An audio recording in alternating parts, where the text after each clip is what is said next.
B pharmacy, D pharmacy படித்தா wide range of opportunities நம்ம pharmacy ஃபீல்டில் இருக்குங்க. இப்போ எந்த மாதிரி அப்படின்னு பார்த்தீங்கன்னா, இப்போ நிறையா ஃபார்மசி காலேஜஸ் அதிகமாகிட்டு வருதுங்க.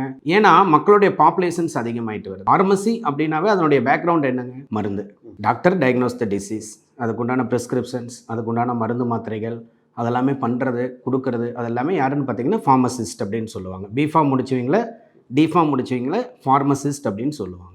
ஓகேங்களா? அப்போ புது புது வகையான வியாதிகள் நம்ம கால சூழ்நிலைக்கு ஏற்ப நிறைய வந்துகிட்டு இருக்கு. அப்போ அதுக்கு அந்த மருந்து மாத்திரைகள் கட்டாயம் நாங்கள் அதை தயாரிச்சாகணும். பாப்புலேஷன்ஸ்க்கு தகுந்த மாதிரி நாங்கள் அதை மக்களுக்கு கொடுத்தாகணும். ஒரு நோயை குணப்படுத்துறது மருந்து தான். அப்படின்ற பட்சத்தில் அந்த மருந்து உங்கள் பேஷண்ட், இந்த மாதிரி பேஷண்ட்டுக்கு சேர்ற வரைக்கும் அதை எல்லாமே டேக் கேர் பண்ணிக்கிறது அத்தனையுமே ஃபார்மசிஸ்ட். சரி, அதை தயாரிக்கிறதுல இருந்து, அது கிளினிக்கல் ட்ரையல்ல இருந்து, அதை எப்படி பேஷண்ட்டுக்கு கொடுத்து அந்த மருந்து மாத்திரைகள் எப்படி நம்ம நோயை குணப்படுத்துறது முதற்கொண்டு அத்தனையுமே பேக் போனா இருக்கிறது யாருன்னா ஃபார்மசிஸ்ட்.